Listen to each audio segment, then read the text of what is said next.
rocking out tonight before we get started. I just love that music.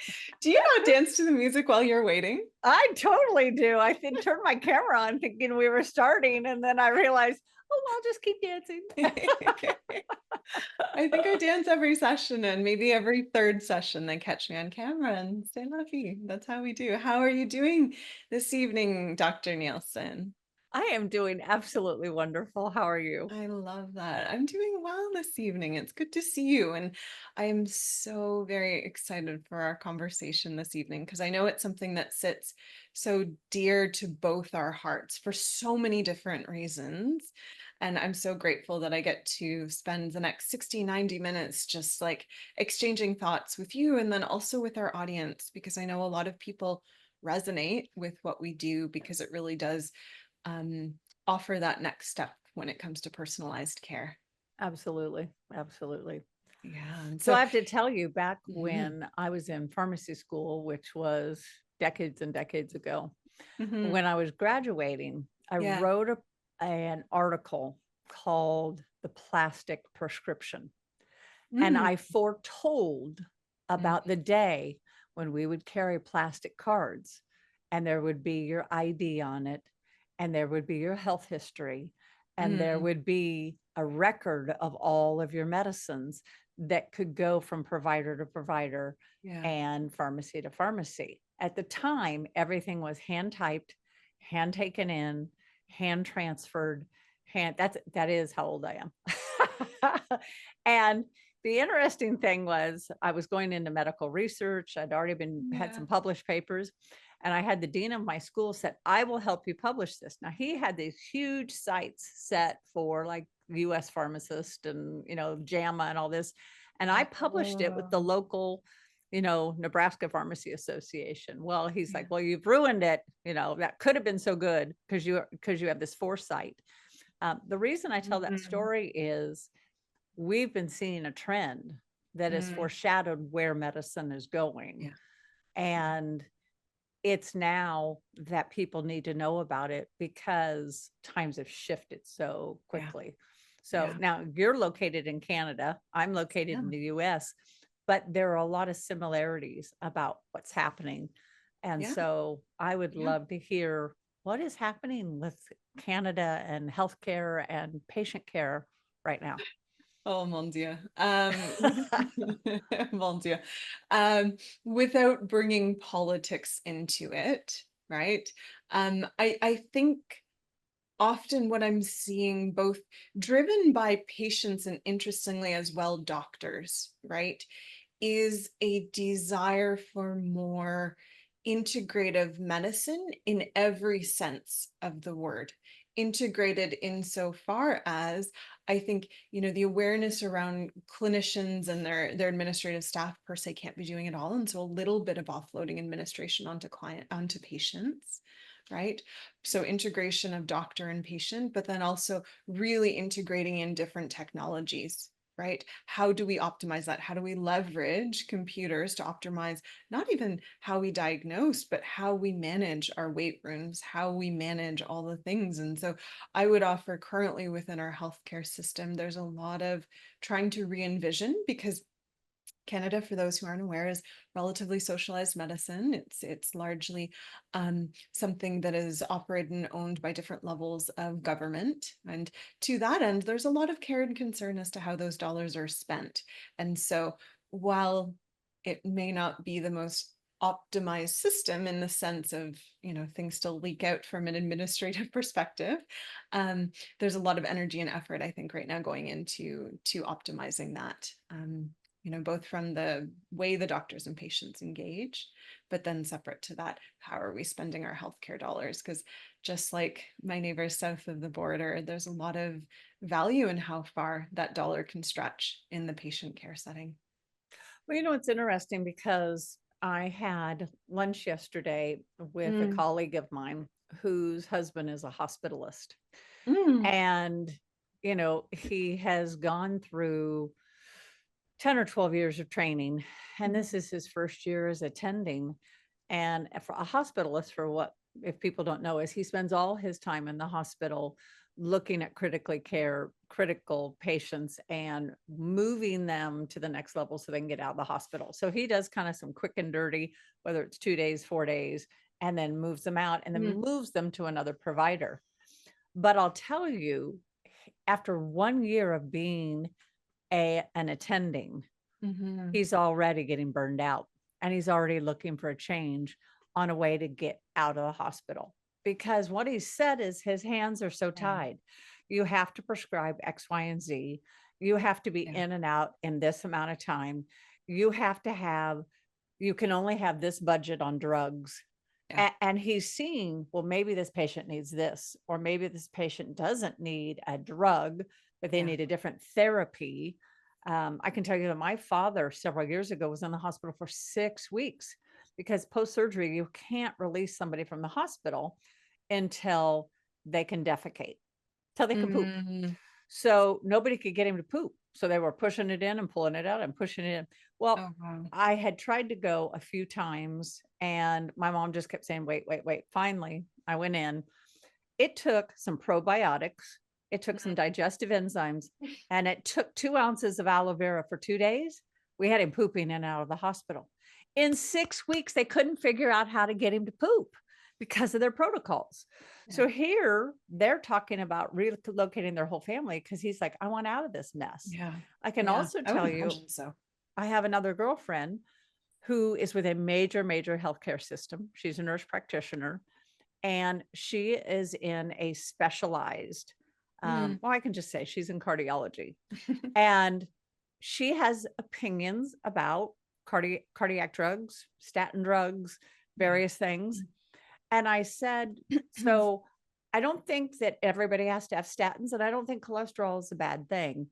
And I don't think the levels at which we're prescribing and trying to get them down to, I think they affect other systems. Yeah, So, and we totally were in agreement. I kind of thought we yeah, would be opposite. But she said, yeah, if I don't prescribe at this level, she said, I'm basically given a formula. yeah, And if I don't prescribe to that formula, I lose my job.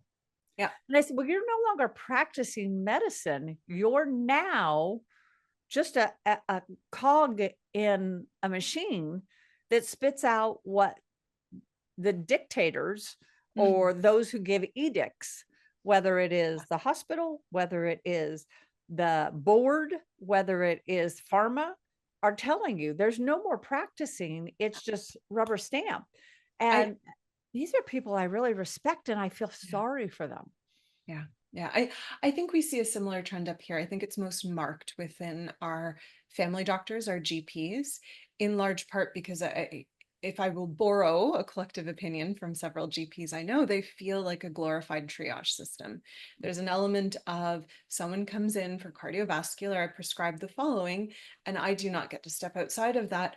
Otherwise, I risk, going against my college, going against my insurance, whatever regulatory bodies, and there's several that have their hands tied. And I think I saw that most evident within my first practice. I've always been very purposefully integrative. So for the audience, I'm a naturopath, but I'm very purposefully integrative because while I think my medicine offers so much and is really an important part towards the longevity and preventative and disease addressment conversation, I acknowledge pharmaceuticals and Western medicine and surgery is also a vital part of that conversation.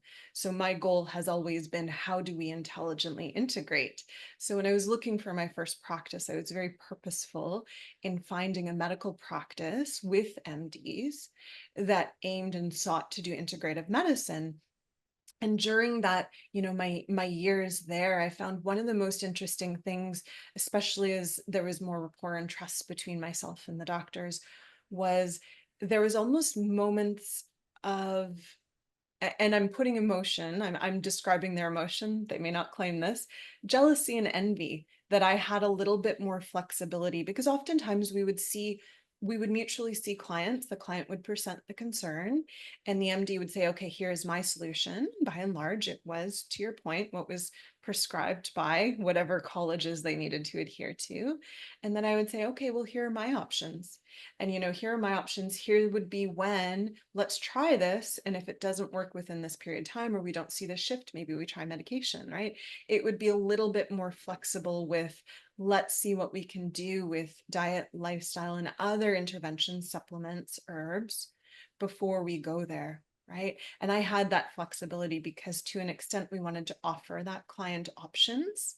And it was my presence, my license that allowed that options and empowered the client to make more of a decision aligned with their own values and the way that they wanted to see their healthcare directed. Yeah. And that might be a good place for us to kind of explain a few things. I Hmm. tell people I was East and West trained. I was Mm. Western medicine trained in the Yeah. traditional pharmaceutical world. However, at the time, in at least at the I had a very progressive pharmacy school that was integrated with a medical school. And the doctors poked and prodded and told people they were sick. We did all the prescribing and all the Mm. management. Interesting. Okay. Okay. So their whole focus was diagnostic, which Hmm. really is how they're trained. Here's your present of symptoms, Yeah. what is causing it. They weren't trained to write or to then manage it. That was passed off. Yeah. Well, that actually works really well, and there's a little bit of that that's starting to come back now because there is a shortage. But Mm. then we've progressed to I went to Eastern medicine, which was acupuncture based and Mm. meridian based and energy based and Mm. supplement based. And so now we have either integrative, complementary, concierge, precision. So let's go through these. So complementary is things that go together and complement each other. That Mhm. maybe you have diet and lifestyle, but you also have whether it's a GLP-1 or whether it's a diet aid or something there. Yeah. Integrative is where we're going to use Western base, but we can look at other modalities, whether it's supplements or DNA Mhm. or, lifestyle or meditation or, for stress reduction, the A larger Valsalva mover. toolbox. Yeah, a big toolbox. Big toolbox. If many of you don't know what that is, if you need to lower your cortisol, you pinch your nose. The Valsalva method, okay, literally lowers cortisol. Most of us have way too much cortisol. So, pop your ears every now and Myself then. included. Yeah, exactly. Ditto. And I know that more and more people are saying my doctor's leaving Western medicine and they're going out on their own. And now we have these concierge Yeah. doctors. And maybe you Mhm. can address concierge and precision medicine. Yeah, yeah. So from a concierge medicine perspective, this is really this movement of, addressing the idea that a lot of the time the patient was kind of left to direct everything and kind of be their own administrator. So concierge medicine is really this idea. You show up to a medical practice, they hear what you need, and they really guide you through that medical system, and they're there with you. Um, Step by step. So there's an element of, again, concierge service, just like you would go to the concierge of a hotel lobby and ask for this. And they'd be like, of course, we will arrange that. This is what concierge medicine does. It's aptly borrowed from hotel industry and service industry. And then precision medicine, which just tickles my heart and makes me so very Me happy. too. I know, because this is where it needs to go, right? And I know I'm belating the definition here, but this is something.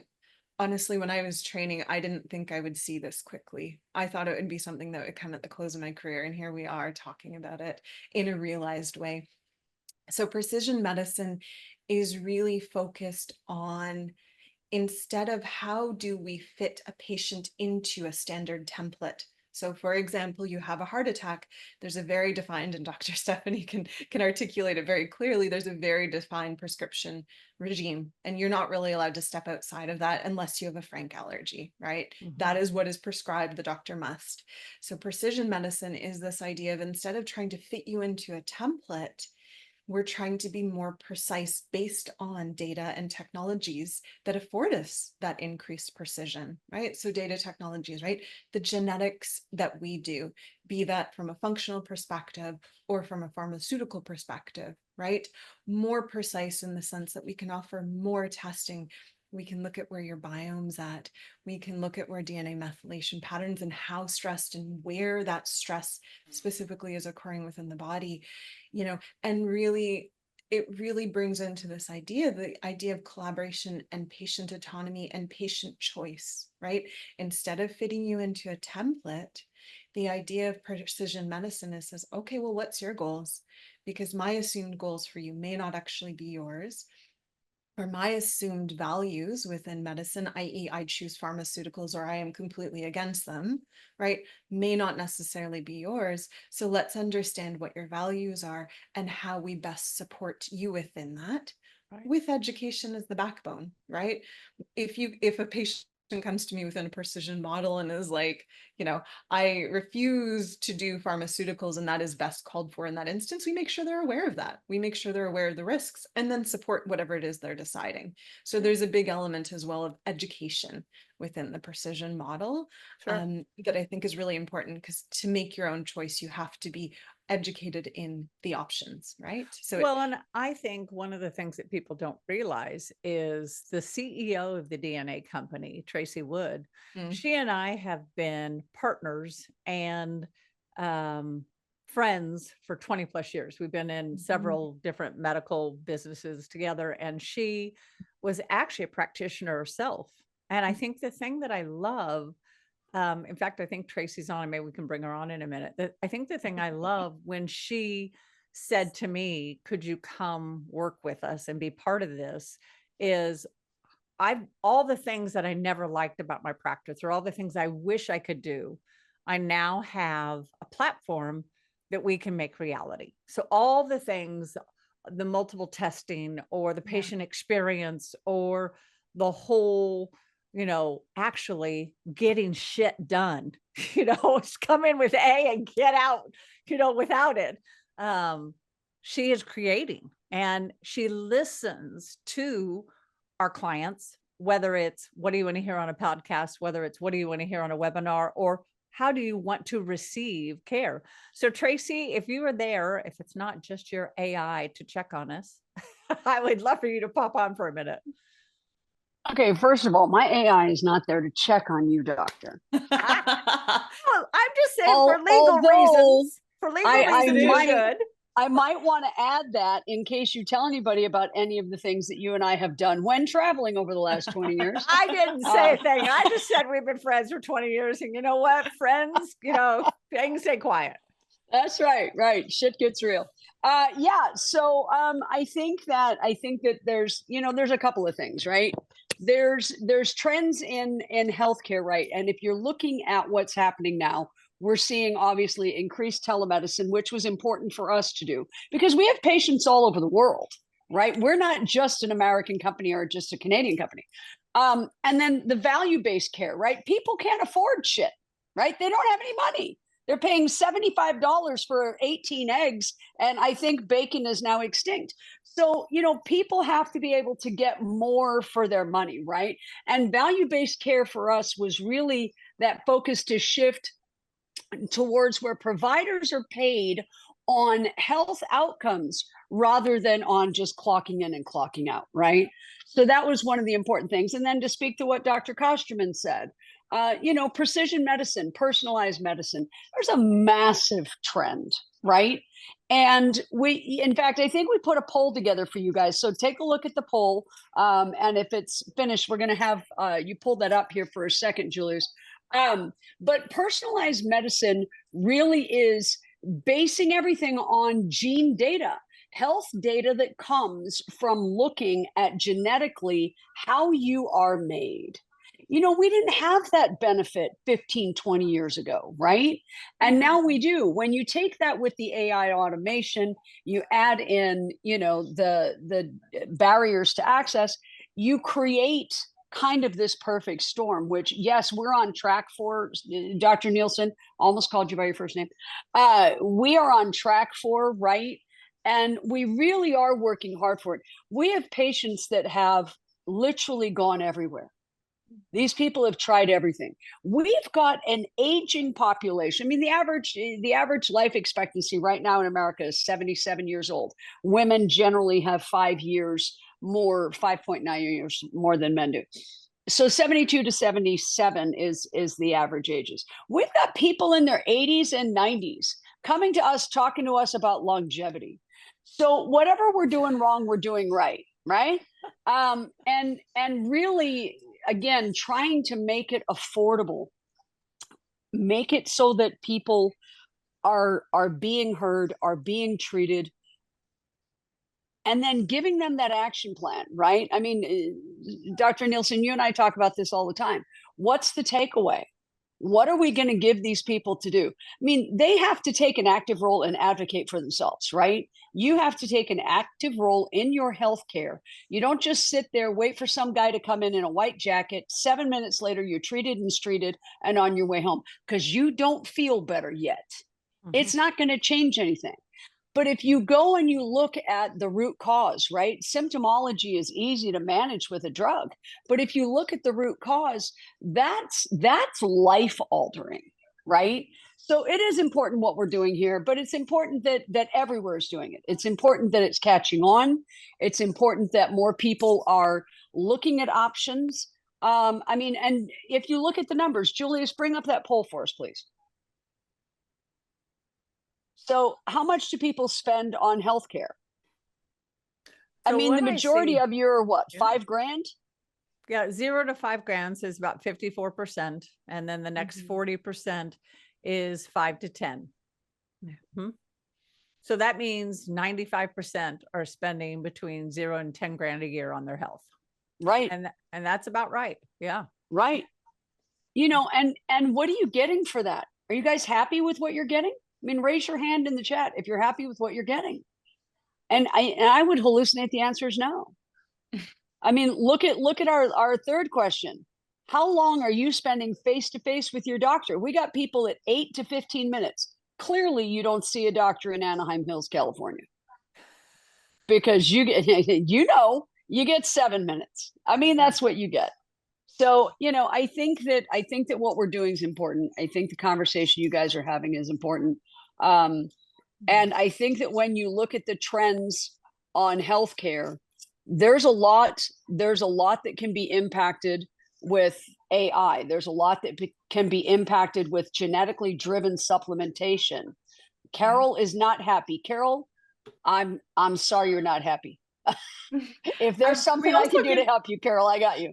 We can give voice that Carol's also 82. She is one of these glorious warriors. Wow. Yeah. Yeah. And I love Roberta because Roberta said active care. We need education with people we can trust. I'm not happy with what I'm getting.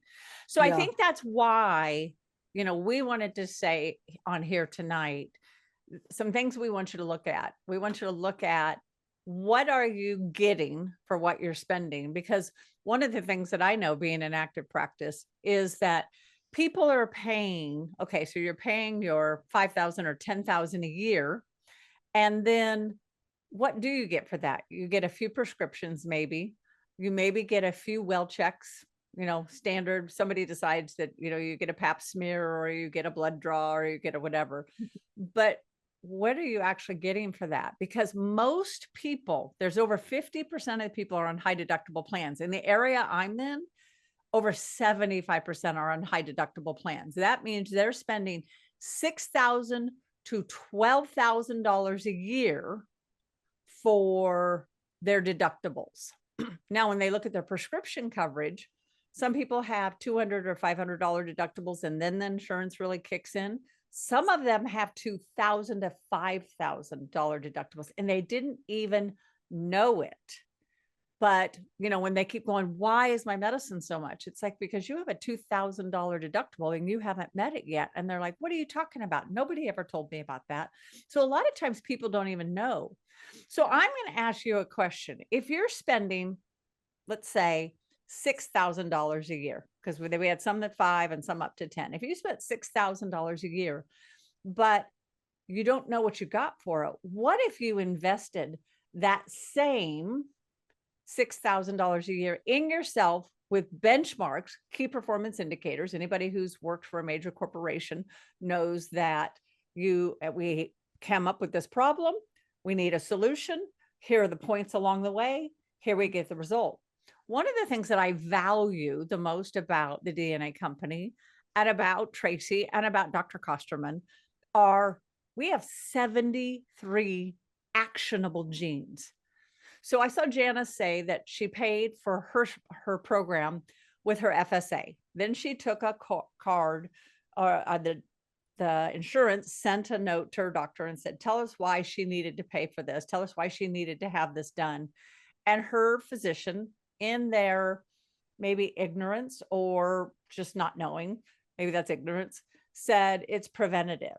Well, we do preventative, yes, but we do actionable. When people have cardiovascular stuff and they can't get well, we look at their cardiovascular genes, we look at their APOE2, we look at all their different things, and then we go, well, tweak this, tweak this, tweak this, and all of a sudden, the inflammation, cardiac inflammation goes down. In my case, I'm co-dominant with hormones, both androgenic. You can see I'm a little more slender.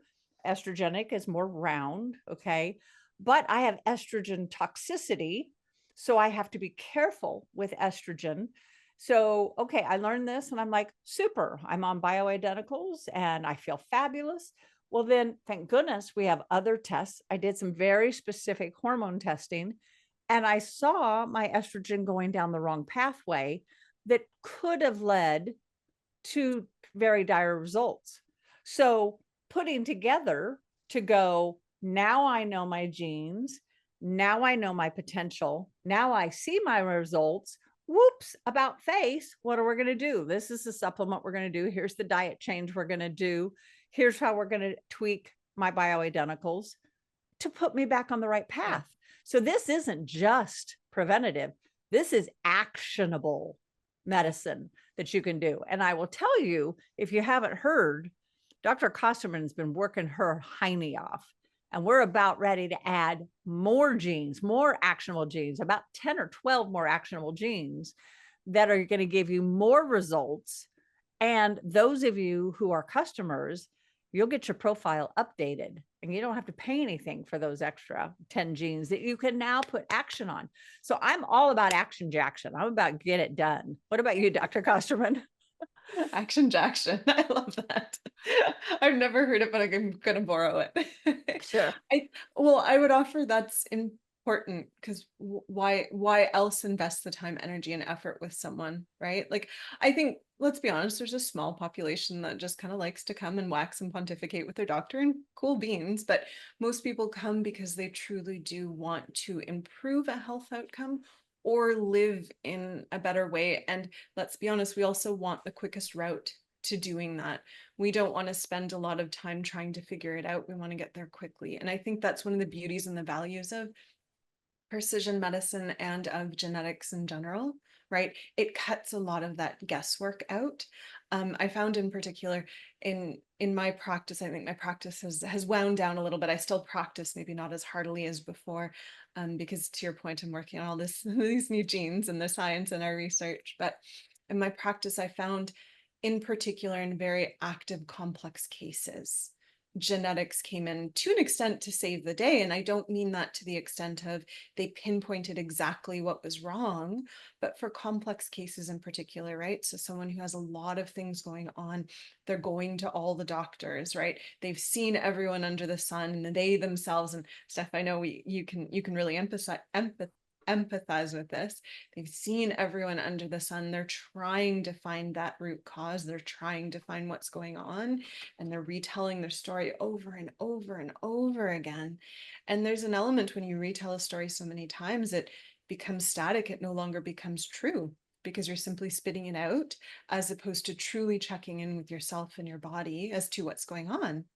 And I found, especially in cases like that, knowing a person's genetic makeup really guided my plan, because I would know genetically what they're susceptible to. Are they susceptible to that cardiovascular inflammation? Are they, like you, estrogen toxic, right? I knew the tendencies of their body. And so I'd be able to ask not only more exacting questions in those spaces, but additional to that, if they kind of come in and said, nothing works, everything hurts, I don't know what to do, we'd have some spaces to start working with. Because oftentimes, especially in that integrative setting, what you have to do is you have to clean up the body, with diet and lifestyle before you can really layer on more appropriate medications, as opposed to the opposite, right? Which is kind of the conventional model of you get a sick person, they throw all the medications in place of diet and lifestyle, as opposed to medications being more exacting and focused as to what they're supposed to be doing, right? Medication shouldn't be band-aids for diet and lifestyle by and large. There's a few exceptions, but by and large, and I find our approach to medicine and leveraging genetics in that way lends to that, right? We get better health outcomes because we better direct where people's energies and efforts should be going, right? Well, and I think I can attest to that. So many of you may have heard my story that I had cancer at 21.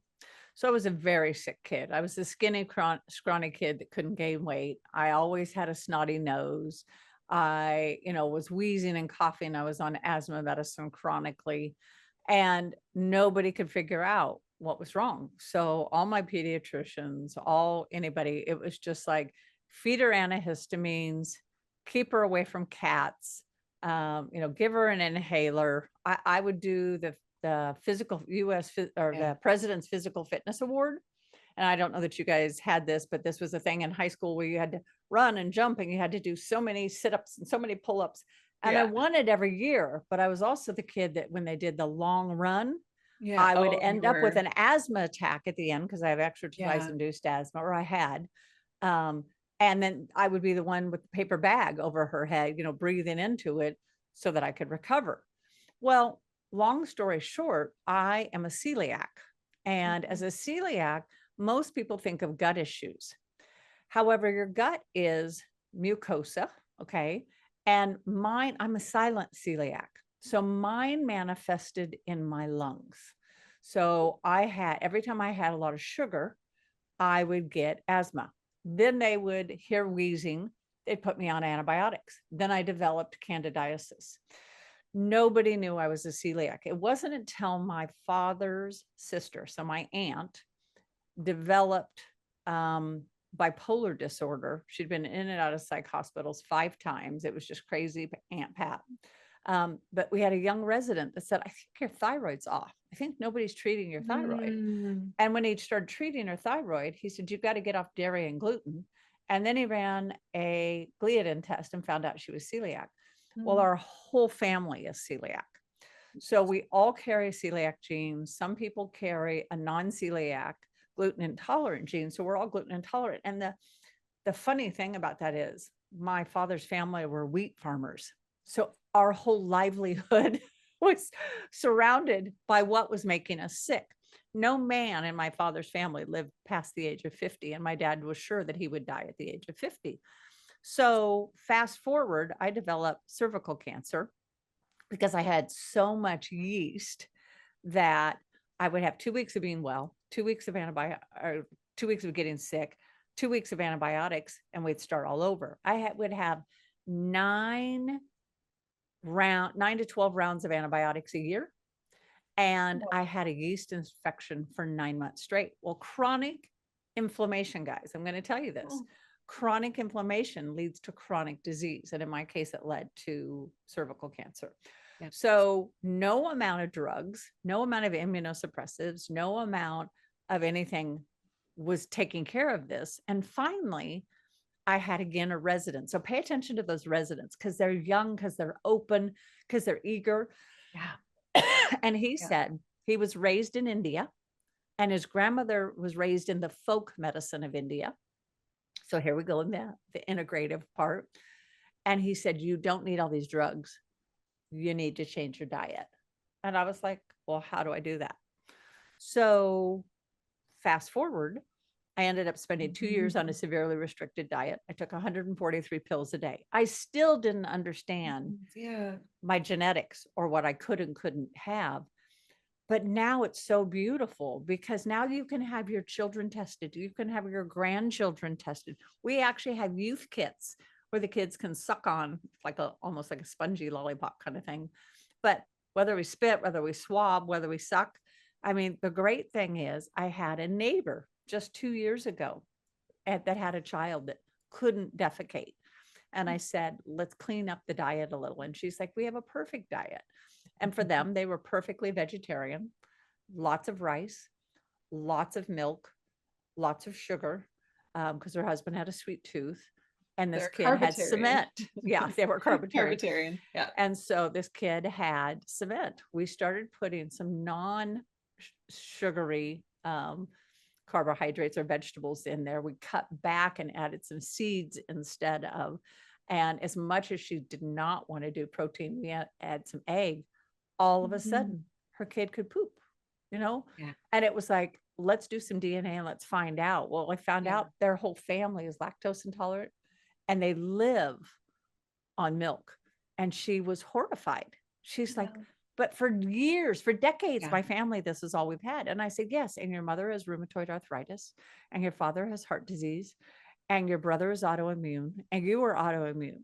So just because our family has a history of all these, let's look at the genetics that we're passing down and the food customs we're passing down so that we can modify for wellness and not sickness. Because sometimes we just say, it's just my family. I'm just doomed, but you're not. Yeah. No. And I like the gentle observation of what has been passed down instead of tossing it out. How do we modify it? And how do we often bring it back to truly what it was? Because this idea of being vegetarian, and rice-based usually means Indian, that is such a rich cuisine with many different herbs and spices that have so many different health benefit properties, and many different lentils and legumes and vegetable and things like that, right? That traditionally is very healthy. It's been watered down. And so sometimes I find it interesting that it's just bringing it back to what it was.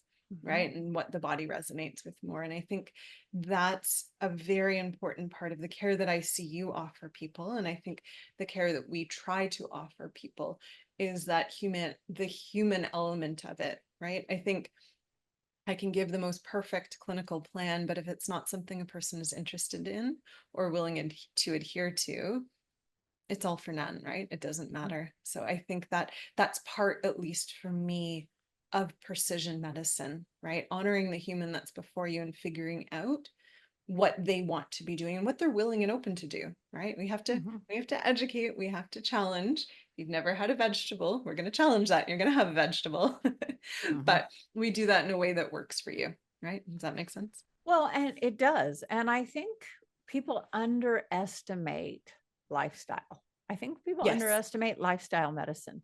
Yeah. We did not, and your parents didn't, and your grandparents didn't grow up with cell phones tied to their heads. Yeah. They didn't grow up with cell towers across the street emitting these frequencies. They didn't grow up with microplastics that are, in our food supply. They didn't grow up with phytoestrogens or endocrine disruptors. So The when light that we see, the light pollution, even the sound pollution, I'd argue, right? And so when people say it just is what it is, well, your body hasn't adapted. And as much as our bodies adapt, there are key things that your body will do that are within your control about even sleep hygiene, having a cool room, having it dark, getting off your phone or the TV 2 hours before, at least an hour before, if not 2 hours before, using full spectrum lights instead of fluorescent lights.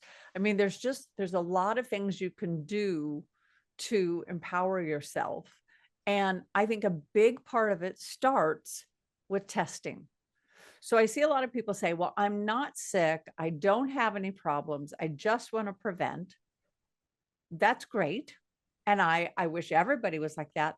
But even I, who say, I don't have any major problems, I don't have any big key things that I'm doing right now, the more I test, the more I find those little things. It's kind of like biting into something that's a little too salty and going, okay, this is good, but we need to adjust this a little, and you tweak it just a little.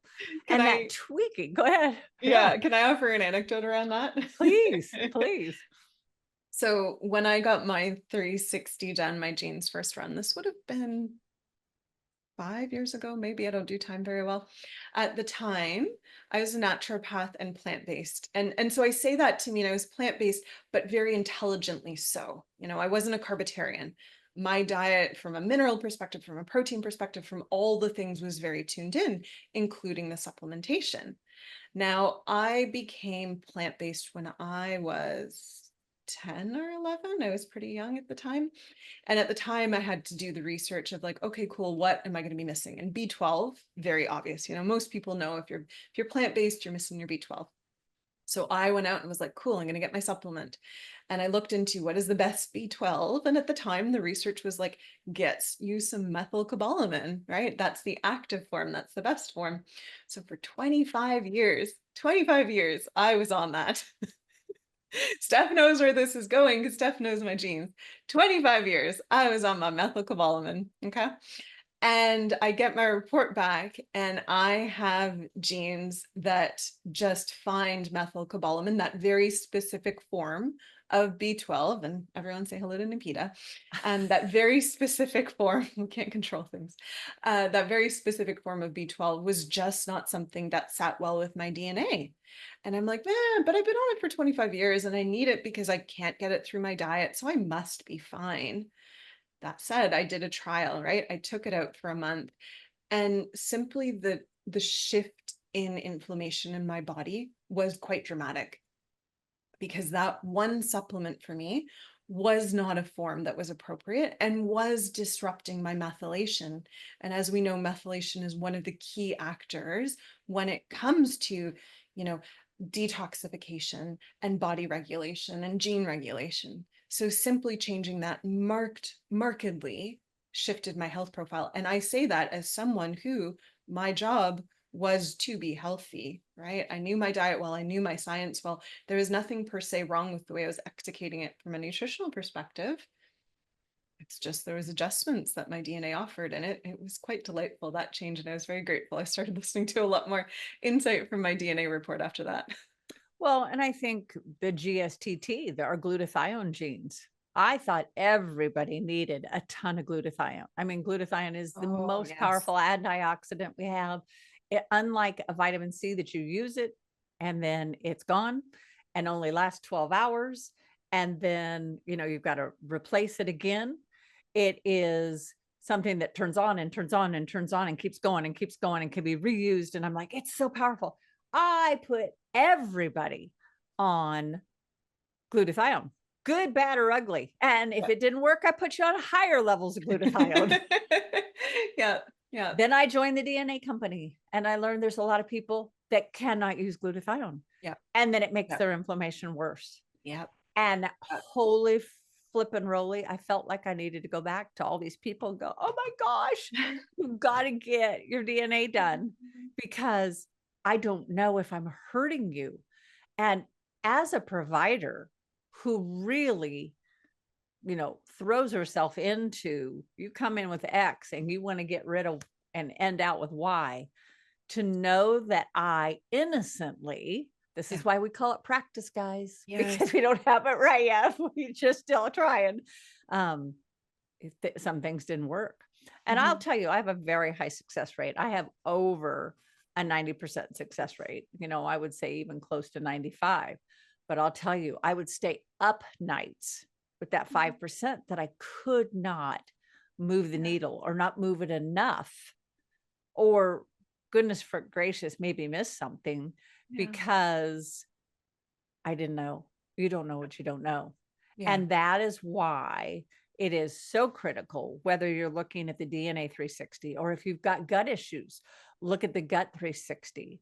Or if you are looking for longevity, maybe you are one of those healthy 60, 70, or 80-year-olds and go, how am I aging? What do we really need to know? I love that. I know we had Tracy on earlier, but I love that she's like, what other tests do we need to add? What else are your clients asking for? And whether we've incorporated Dutch, whether we've incorporated mineral analysis, whether we've incorporated heavy metals, man, I got to tell you guys, you all need to have your heavy metals done because I am finding heavy metal toxicity rock, and those patients, again, of those like 5%, we Yeah. hadn't detoxified them either well enough, or we had not repleted, hear the word replete, to add back in enough minerals to continue their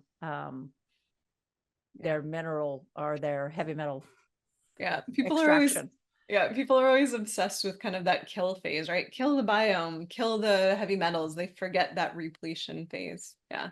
But I think something you've drawn on when you spoke on glutathione, right? That was such a beautiful, humbling moment in the sense of doctor who is always learning, doctor who is always practicing, and then doctor who adjusts, right? It's not like you learned that and ignored that. And I think the genesis of a lot of our clinical care here at the DNA company and the bringing in of new tests was part of that practice and that humility and that genesis, right? Prior to a few years ago, all we did was consults on genes, and people would constantly come back to us and say, hey, like, you've shifted my healthcare picture. I want to keep working with you because I it's not that I don't per se want to work with my doctor. It's just that they don't know this. They don't know how to incorporate this into what they're doing. And that is quite literally, hearing that has transformed not only the medicine we're offering insofar as expanding the tests and expanding the spaces we consider and expanding the variety of practitioners we work with, but it's also really inspired a lot more education on our side, right? If we can't refer a client back to their GP because their GP doesn't understand what we're doing and it's valid science, right? It's our job now to ensure we teach the GP that science, right? Mhm. Now, for those of you who don't know, we have over 30,000 practitioners that are now using the DNA company and using our Gene 360 in their practice. We're beginning to train them. We have a DNA university. So whether you are a medical professional and want to learn what is this thing DNA, I mean, you may know it's deoxyribonucleic acid, but how do we use it? And it's not just Took a the few of the big genes. words. Yeah. It's not the gene that says, oh, look what I can do with my tongue. I mean, that's cute, but that isn't actionable on your health. It is, let's go back to the GSTT. So you described this so beautifully. And if you would go through the GSTT, the GSTM, Oh, yeah. and kind of give people an insight of what does that glutathione do and mean, and why do some people shouldn't have it to, Yeah. Yeah. So a hallmark of our testing, at least when it comes to what genes we select, right? Because to Stephanie's point, we only look currently at 73. We're going to be adding to that. Um, the lipness test, yes, exactly. We should bring in dancing as part of our webinars. okay, Thank you. we will. I like to move. Me too. So a litmus test for genes that we bring in are the clinical so what. If I have one gene type and Dr. Stephanie has literally the opposite, does that change the direction, right? Because Steph and I have a lot of opposite genes. And so does that change the direction? So when it comes to glutathione, the ones we found most impactful to client care were a family of genes called the GST family. So that stands for glutathione S transferase. So all genes code for enzymes. Enzymes are kind of the worker bees of the body. They do stuff, right? So when it's a transferase enzyme, what that means is it transfers something. So what this enzyme does is it transfers glutathione from just kind of hanging out in the blood or wherever it might be in an organ and tissue onto whatever that offending substance is. Okay, so we look at three different parts of this. We look at GSTM1, which by and large works within a lot of the gut and a lot of mucosal linings. Okay, we look at GSTT1, which is very much a global throughout the body, really focused on antioxidants and heavy metals. Those with deletions there should be a lot more mindful in heavy metal screening and prevention. And then we also look at GSTP1, and that focuses a lot on, I'll call it like airborne adjutants. So that could be things from the natural space, that be molds and anything that they exert, a lot of the allergens, etc.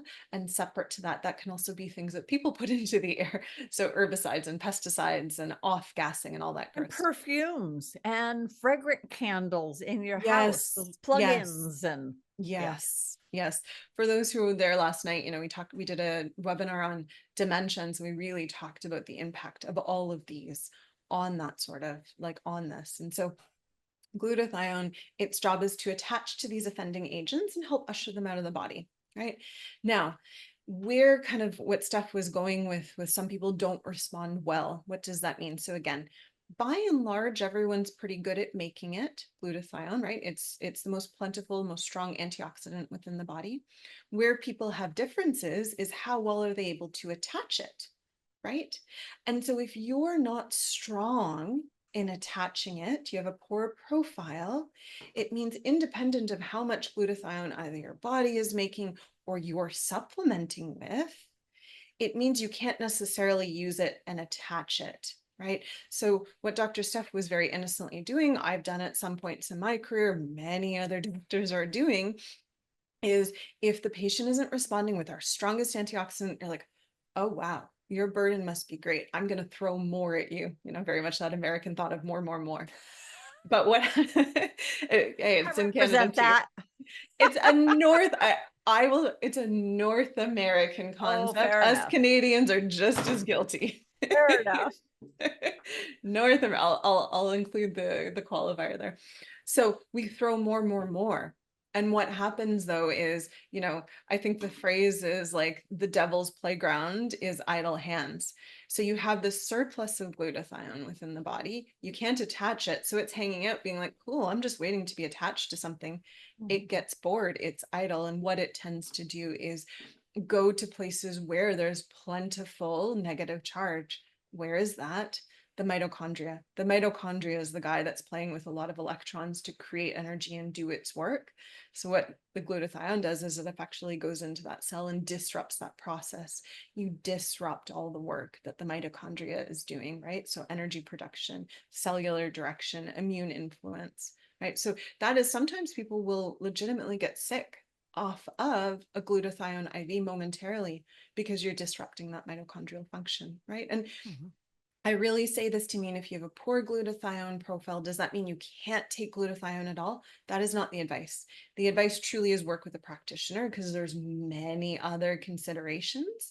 This is just simply to speak to why something that is seemingly so good, the body agrees it's good, we agree it's good, for some people in certain circumstances is detrimental, and why both Steph and I and the practitioners at DNA Company treat glutathione so differently, just like we treat different forms of B vitamins, methyl B12 in my instance, right? Yeah.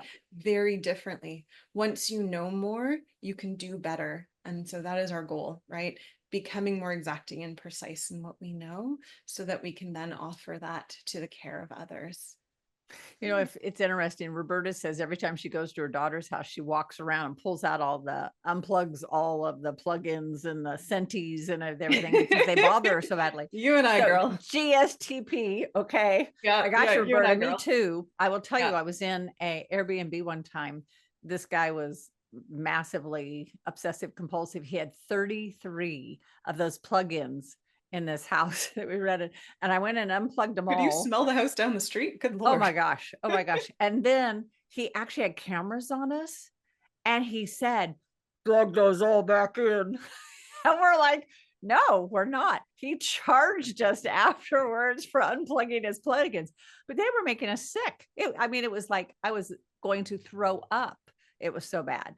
That's a different level of creep. It was a different little cray. But Yeah. you know what? Speaking of questions, we do have a few that have gone in, and I want to make sure we get to those because sometimes we run out of time. So let's jump in and look at some of those questions.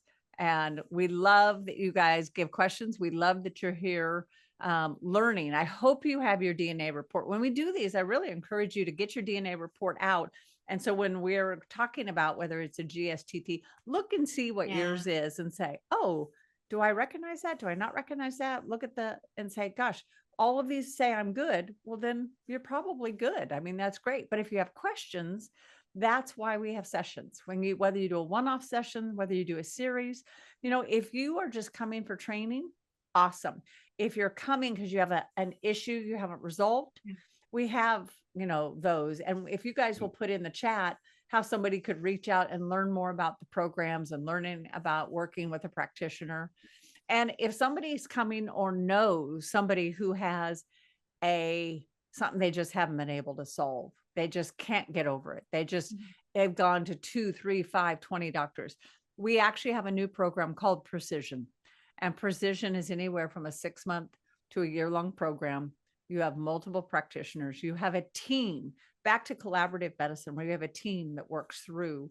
And really, they put a lot of those key performance indicators. This is where I am. This is where I want to go, and then march you along the way. And I'm so thrilled that we're back to collaborative medicine. I'm so thrilled that we're back to key performance indicators that actually moves a patient saying, I feel better, not just I checked off a box for an insurance company. So, I mean, that's just critical. Yeah. So when we look at some of these, there is, do you want to start with the first one? I think that might be a great one for you. I would love to. So Carol, our 80+ warrior, we're so grateful to have you here. We love you, Carol. No, sincerely, because I think so many people have this belief as you get older, you're not allowed, you're not enabled to have health, and that I'm so grateful you're here, Carol. All right, so Carol's asking, does DNA Company actually compare all of my gene SNPs to personalized health advice?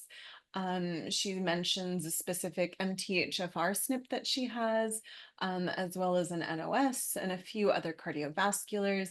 She says she has high histamine. And SNPs for hemochromatosis. Okay, so it sounds like I would imagine you've probably done a 23andMe or equivalent. You don't need to answer that, but you've kind of had someone scan through and be like, you have these disease risk profiles. So I'll offer a few things here. What we do is, yes, while we do scan the entire genome, we only focus on 70, and we focus on those 70 in an interesting way. And I think this is what's really important, and to an extent sets us apart. Sometimes, yes, we do focus on an individual gene. Maybe we will focus on that NOS or that, the MTHFR SNP. But, and this is more important, we recognize, again, to the end of collaboration, very few genes work alone or by themselves are alone. And so we have several different algorithms. We atop it with some artificial intelligence and things that say, okay, genes that we know engage and interact, genes that work in pathways, right? So we're taking it from an individual gene and what does this mean to the pathway? How is the pathway impacted, right? So for example, going to your MTHFR, right?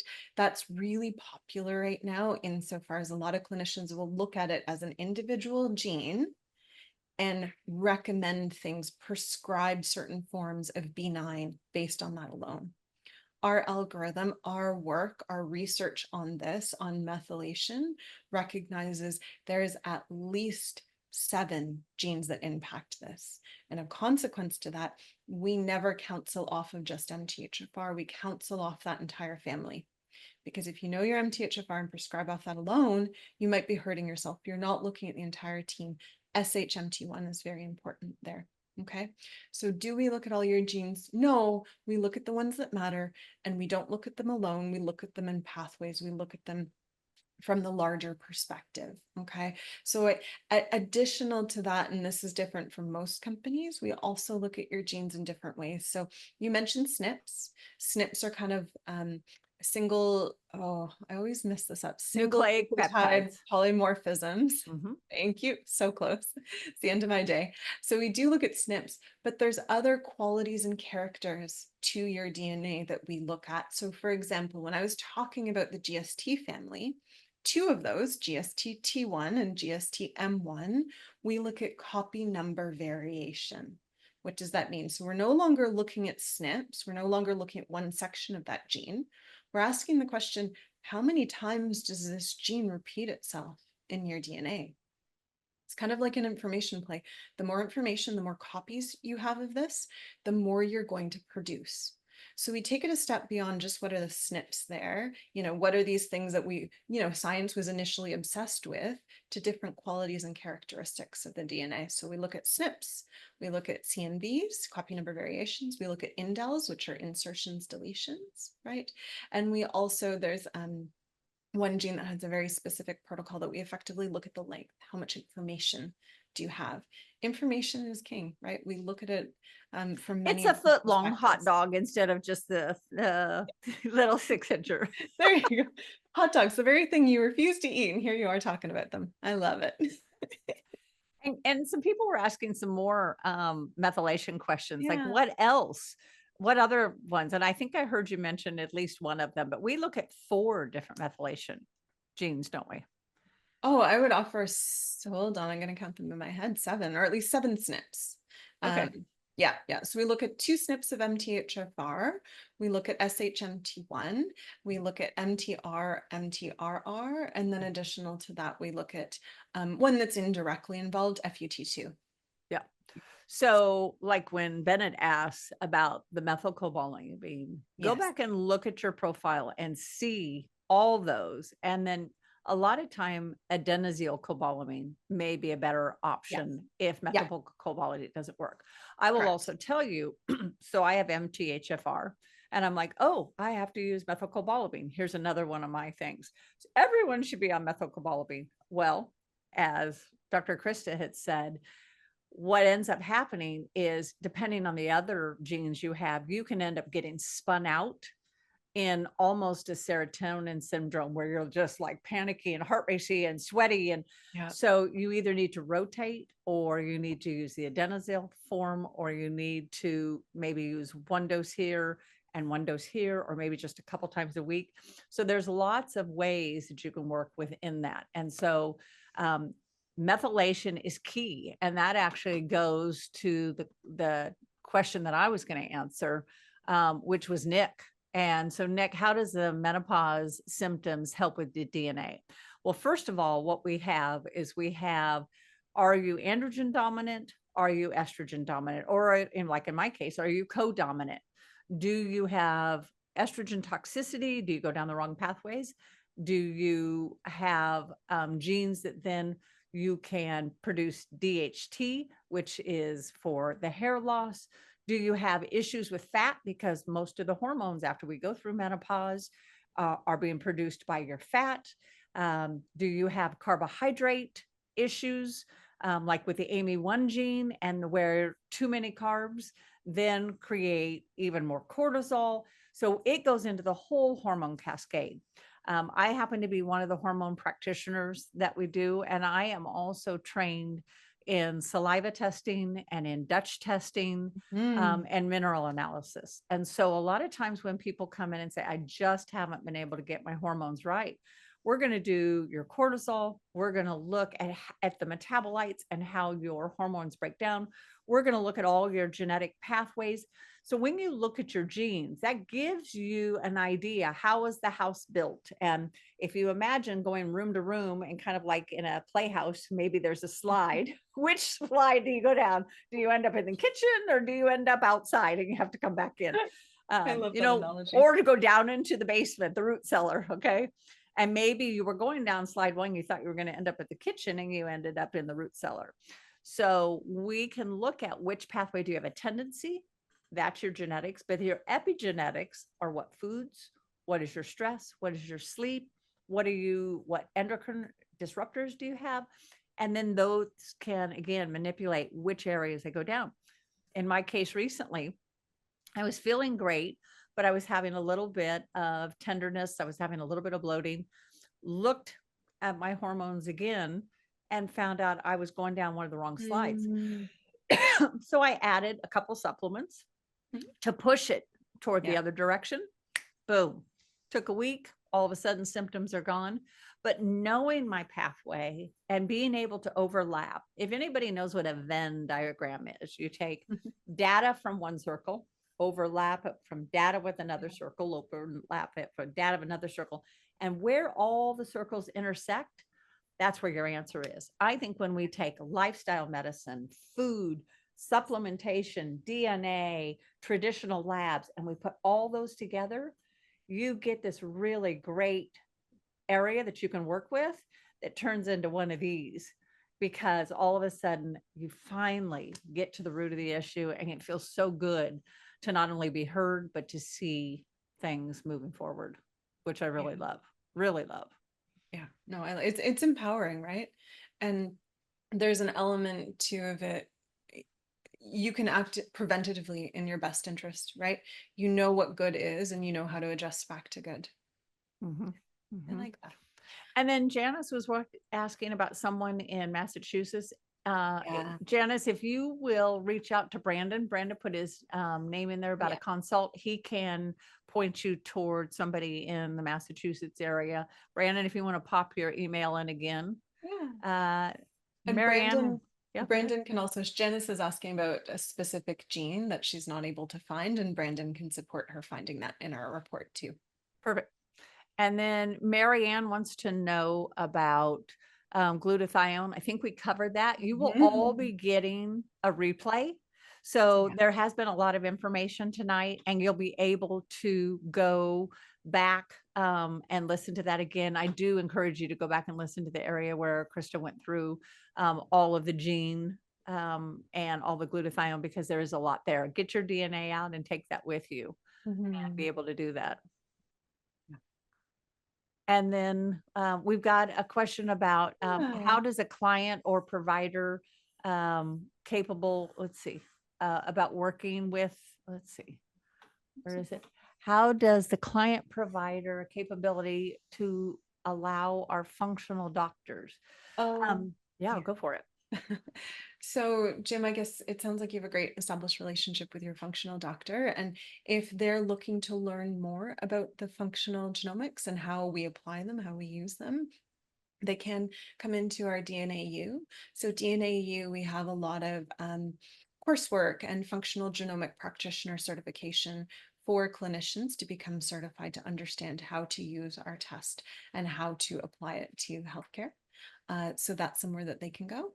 And then also, if you have a test, like, feel free for them to reach out to us. You can connect us to the company. Tracy, maybe if you want to put Allison's contact information, we can also bring them in and support some of that training and support their interpretation and understanding of your test. Yeah, our goal is to work with people to help them understand the science and apply the science. So be it through the DNAU or be it through support of us, we'll get him and you or your provider. I don't know, your functional doctor there. Yeah.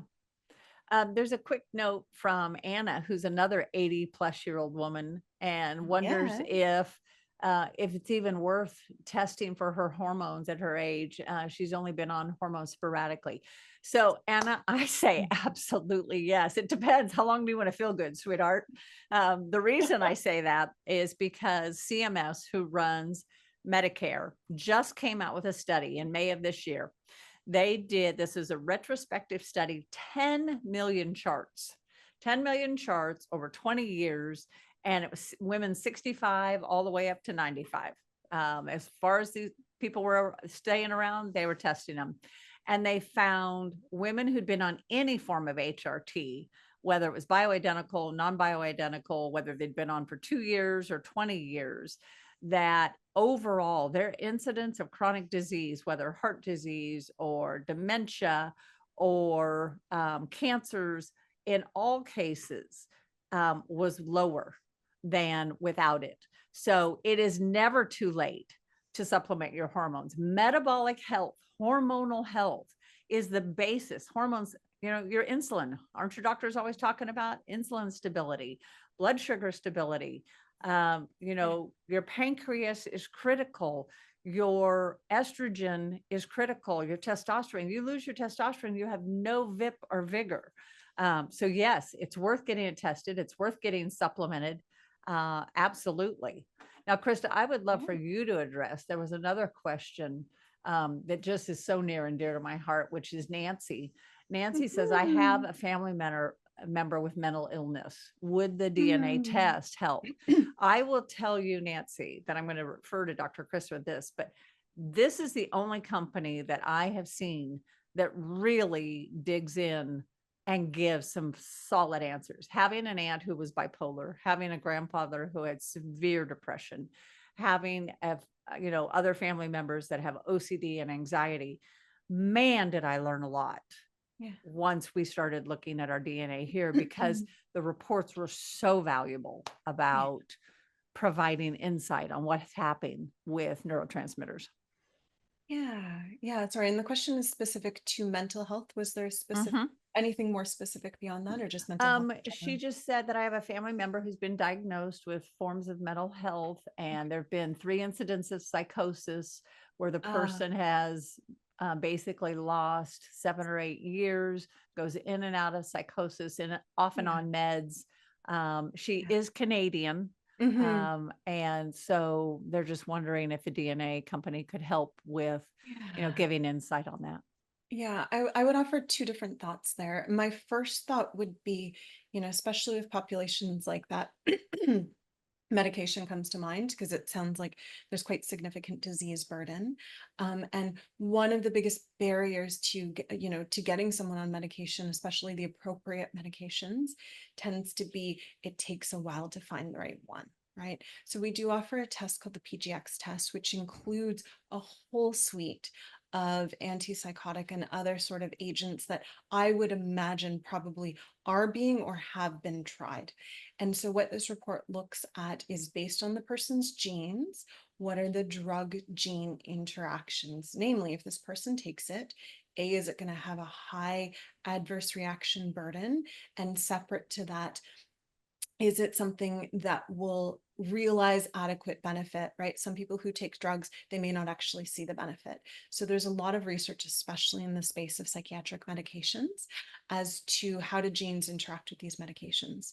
This is something that can really shortcut a lot of those trial periods, and often, and very reasonably so, people will not want those medications because the adverse profile is so great, or separate to that, there's a little bit of Russian roulette. Is this the agent? Is that the agent? Should we multiply them together? That sort of thing. So that's one thing I would highly recommend investigating. And then separate to that, for our DNA 360, while we don't really look at disease-defying genes, i.e. the genes that are found frequently within schizophrenia or other positive affective disorders, we look at how does the brain process neurotransmitters? How does the brain process impulses? And additional, really important to that, how else is the milieu and the foundation of the body?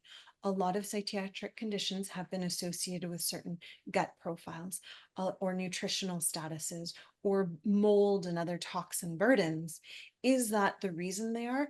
Probably not. That said, they are absolutely complicating factors, right? And so a patient that by nature has inability or struggles to be compliant, knowing what you're focusing on, does this person have incredible issues with sugar? And so we should offer a lot of care to that, because sugar changes in the brain will impact like mental health outcomes, right? Knowing to focus on that really helps and directs care. And then there's also an element of normalization. How does this person process emotional stimuli? Knowing that not only can make things feel more normal and natural to that person of like, oh, it's my genes, it's not necessarily me, right? There's a lot of blame that can come forward in these conditions, but it also helps the family that is supporting understand part of that, right? Because when you have someone with significant mental health burdens, which it sounds like this person does, it's not just this person, it's the person and their family and their community. So I would offer this, especially the 360 would not only help this person in directing, supporting care, but also help the family in understanding. And I think that's really, really important. Um, I hope that was helpful. Feel free to reach out to us if you're looking for some more specific advice or further suggestions of testing, but PGX, absolutely. And then DNA 360 supplemental to that. Yeah. Did I catch that question, Steph? We moving on to the next? Yeah, I do. Yeah. Yeah, I think so. Okay. There's a couple questions about what's included in the PGX. So a lot of it, PGX is a test that we offer, but it's not one that we direct all of it.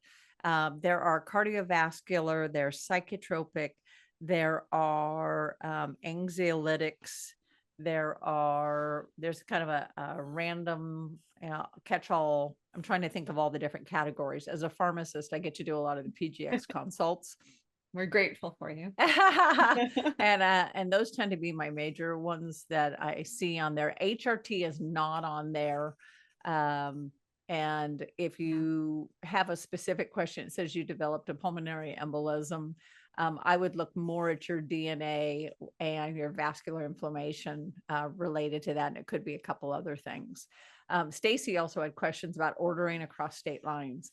Dr. Krista is our chief scientific officer, but our chief medical officer is licensed in 18 states.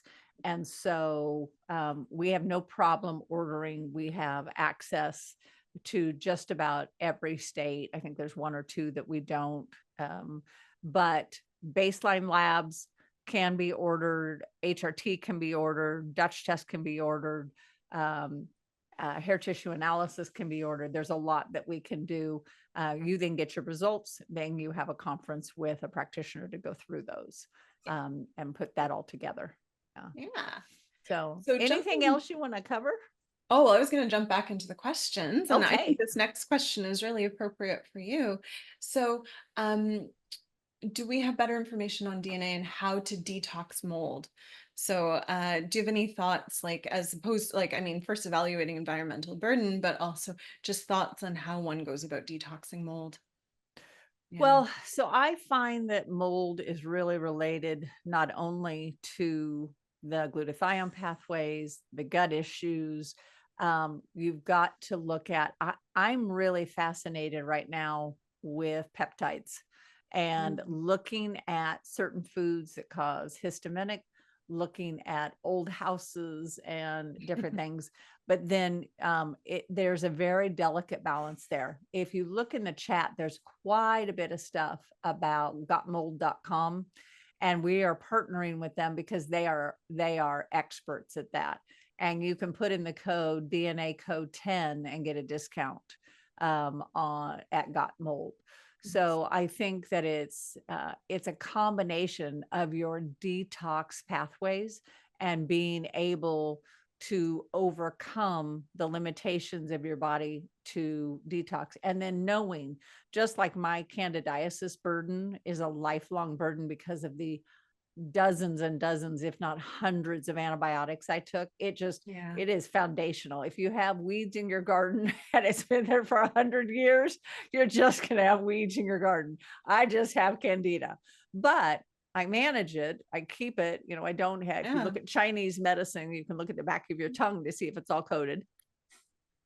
Mine is not. Oh my gosh. Okay, the TCM in me is so happy right now that we're doing tongue medicine. Thank you. You're making See, so this happy. is the whole integrative complementary things, guys. It's not just drugs. It's not just DNA. It is, there's so many modalities that have relevance. If I would call myself one thing, it would be a folk medicine wise woman. It is like the best of what I can gather from all these different places, because there's no one system is right, no one system is wrong. And if you can gather all these little things, then everybody just gets better. So woman that runs with the wolves. Yeah, there you go. Exactly. All right. I think our last message for the night is Jeff. Jeff's in the UK. He has, my 32-year-old autistic son is extremely high uric acid levels. I've been trying to use complementary medicine for years, but can never get to the root. What tests would he need to get and to find the problem and the cost? So why don't you go through the tests, and then Jeff, I want you to reach out to Brandon again. Brandon can go through some of our different testing and some of our different programs. We work with UK, Canada, Australia, all the time. So there are definitely ways that we can help get you connected. But what would you look at for the uric acid? Oh gosh, I'd want to be, I think, first and foremost, looking at just a blood panel, really orienting myself, leveraging that to kind of be the jumping off point, right? I think there's other tests that could follow up, especially certain organic organic acid test, but I'd want to orient there because I think we need to be very, we talked at the top of the hour about the cost of healthcare. We want to be very exacting and precise in the tests that we require of people, right? Because they all require a sample of something, they require money. And so I'd start with blood and leverage the results of that to go from there. And then, and plainly, and not a plug for us, but at least DNA, right? Because that will found atop that blood work where care can go. Yeah. Yeah.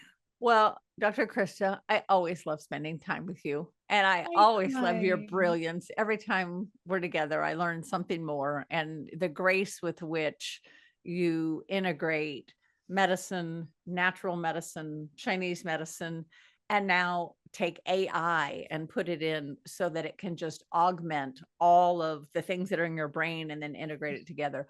The DNA company has just started in the last few years, and it literally is exploding. And the interest in what we have is exploding, and the uptake is exploding because people, they want to advocate for themselves. They want Yeah. precision medicine.